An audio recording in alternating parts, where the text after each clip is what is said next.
história do paraquedismo começou há muito tempo atrás na Ásia. Isso aconteceu na China, perto do século XIV. Os acrobatas utilizavam uma espécie de guarda-sol gigante para pular de muralhas e torres, para entreter as festas imperiais. Já no final do século XV, Leonardo da Vinci idealizou um protetor paraquedas, um dispositivo feito de pano e com formato de pirâmide. Ele o utilizou para fazer estudos de aerodinâmica na época. Por conta disso, ele foi considerado o precursor dos projetistas de paraquedas. Mas foi em 1797 em que foi realizado o primeiro pulo a partir de um ponto não fixo. Este feito foi realizado por Andrew Gardner e, por causa disso, foi considerado o primeiro paraquedista da história. Ele pulou a partir de um balão a 2.000 pés ou 610 metros de altura, na cidade de Paris, França. No século XX, o uso do paraquedismo se diversificou ainda mais. Na Primeira Guerra Mundial, era usado para proteger os tripulantes das aeronaves. Na Segunda Guerra Mundial, era usado para desembarcar tropas e alimentos em regiões de difícil acesso. Era usado também para desembarcar tropas atrás das linhas inimigas. Atualmente, o uso do paraquedas tem se tornado muito amplo, com fins militares, científicos, de esporte e lazer. O nível de segurança e qualidade dos equipamentos permitiu um acesso relativamente fácil à população. Devido a este fato, os preços de hoje são acessíveis, e diversas cidades no Brasil e no mundo possuem clubes de paraquedismo. Ademais, as competições não são incomuns, e saltos mais extremos passaram a ser realizados. Em 2012, um austríaco realizou o pulo mais radical da história. Foi em queda livre e, mesmo assim, conseguiu atingir uma velocidade maior que a do som. Ele pulou da estratosfera, a 39.000 metros de altura.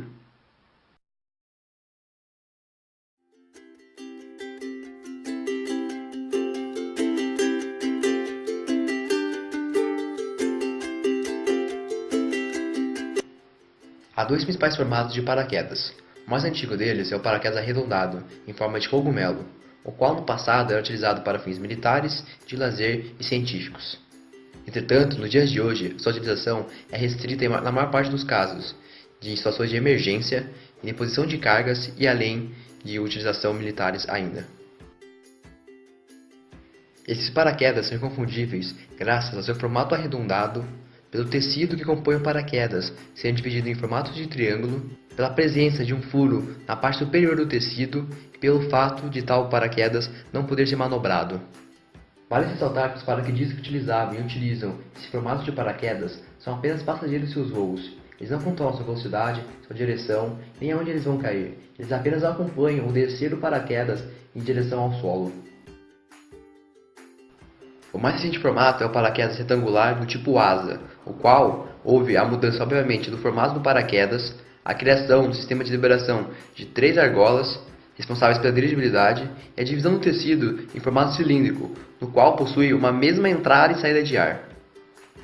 Evidencia-se que nesse formato, o paraquedista deixa de ser passageiro do seu voo, acompanhando sua queda até o solo e se torna piloto, controlando sua direção, velocidade de queda e ponto de aterrissagem.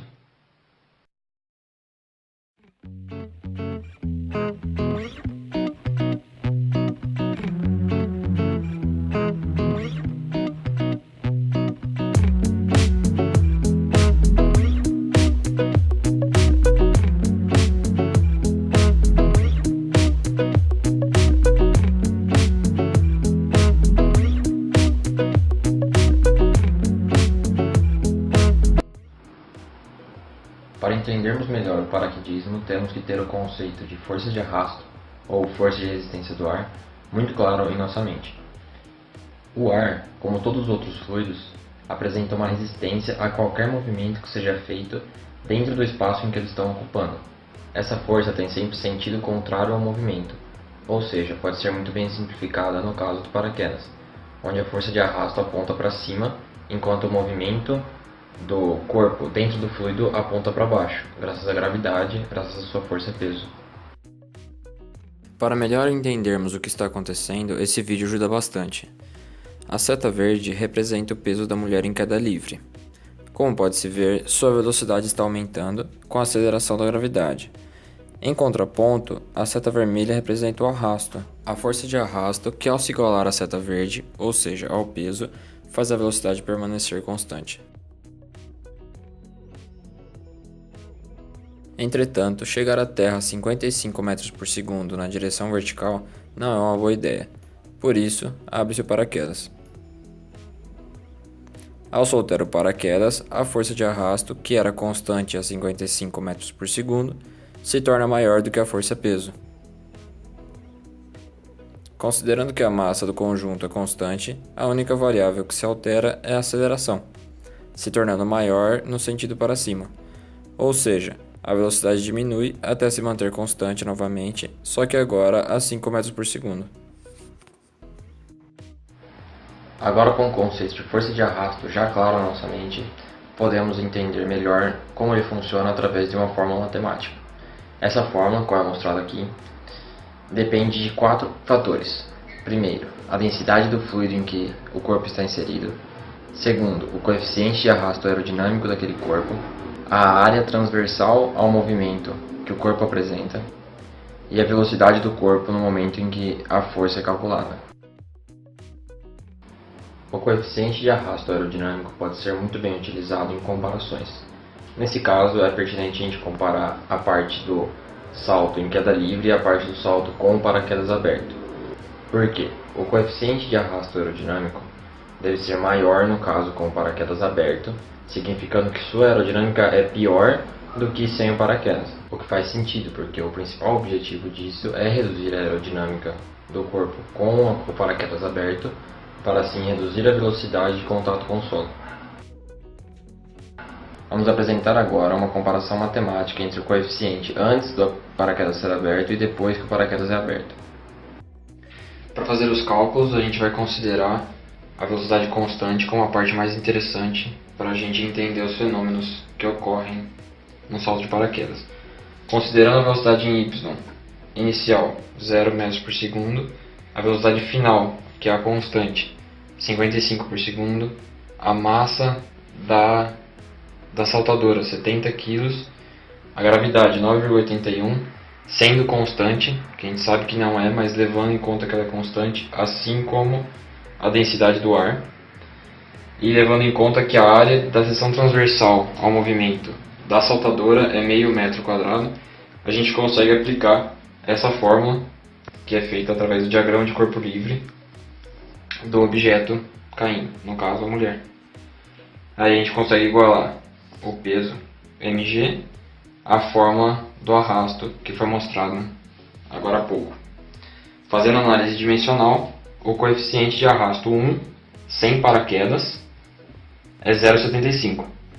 Como dito, quando a gente compara o coeficiente de arrasto, a gente consegue saber qual é a melhor aerodinâmica. Então a gente calcula agora com paraquedas, para a parte com paraquedas, que é a segunda parte do vídeo. A velocidade final 2 em y é 5 metros por segundo, que é a velocidade com paraquedas aberto para ele chegar no chão nessa velocidade. E a área de seção transversal com o paraquedas aberto é de 24,5 metros quadrados. E aí o que a gente quer saber agora é o C2 para comparar. A gente usa a mesma fórmula, faz a mesma análise dimensional, só que agora com os outros números, e a gente acha o 1,87. Isso demonstra que o C2 é maior que o C1, como esperado, comprovado matematicamente agora.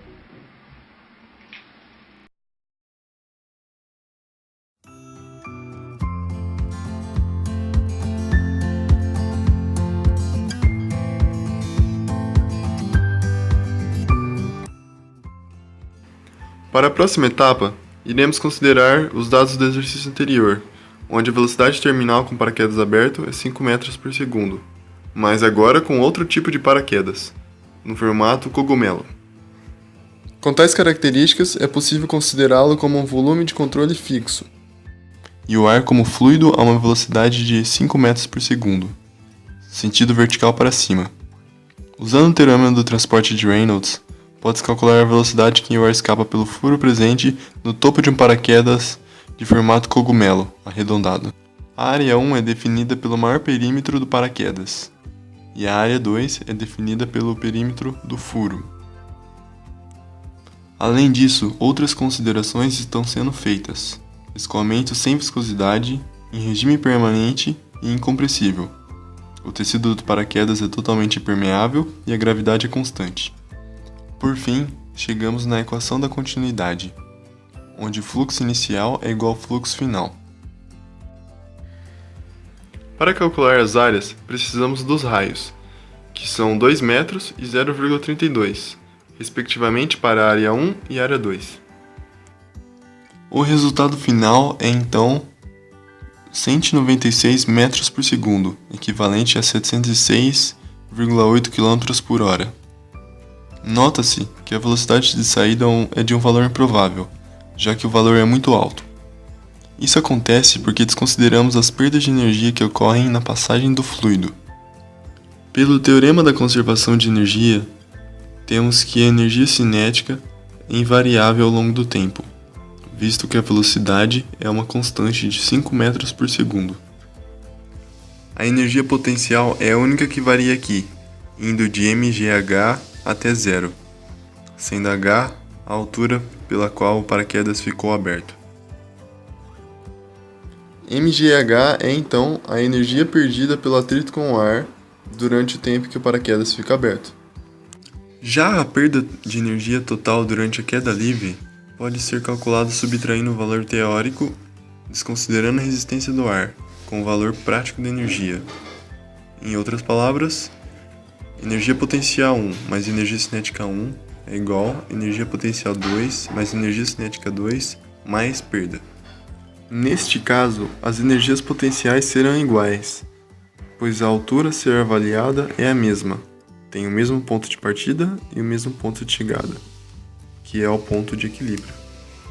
A energia cinética 2 é dada pelo meio da massa vezes velocidade ao quadrado. A massa é 70 kg e a velocidade é 55 metros por segundo. Para calcular a energia cinética 1, precisaremos da altura, que é dada pela seguinte fórmula. Agora, vamos calcular a energia cinética 1, que é dada por meio de mv² sobre 2. Pronto! Agora temos as diferenças das energias cinéticas, que é nada mais do que a perda.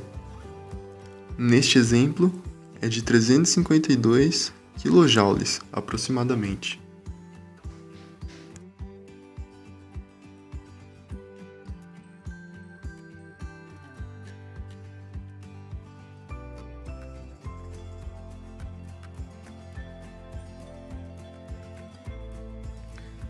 Como já pôde-se perceber, os paraquedas são compostos por diferentes componentes, e agora explicaremos os equipamentos avançados presentes no paraquedas mais moderno, o retangular, já que no mais antigo, o arredondado, não se havia tais componentes, e ainda dissertaremos como eles contribuem para o funcionamento do paraquedas.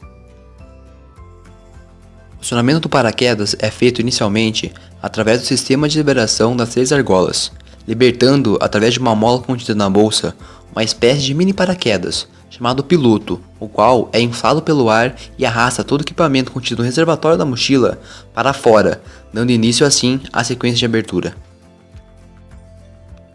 Como o paraquedas tem uma tendência de abrir muito rapidamente, podendo assim haver um choque de abertura muito forte no voo do paraquedista, há a utilização do slider, qual fundamenta-se em uma espécie de controle deslizante, que no início do movimento de abertura do equipamento está em cima, junto ao velame, e com o passar do tempo vai caindo aos poucos, devido ao retardo causado pela resistência do ar, reduzindo desse modo a velocidade de abertura do velame. Além do funcionamento do slider, a velocidade de abertura do velame é também reduzida devido à deflexão de parte da coluna de ar pelo controle deslizante, o qual também reside um mau funcionamento do equipamento, evitando dessa forma suas chances de enrolar. Para controlar e dirigir o paraquedas é preciso utilizar os batoques, os quais são ligados à cauda do velame por linhas direcionais. Quando o batoque esquerdo é puxado para baixo, o paraquedas vira para a esquerda devido a um torque gerado em todo o velame para a esquerda, e vice-versa para o batoque direito. Já na aterrissagem, basta puxar os 2 batoques para baixo simultaneamente para que o movimento empine o velame encurvando-o ao centro e promova uma maior força de arrasto contrária à queda, funcionando assim como um freio.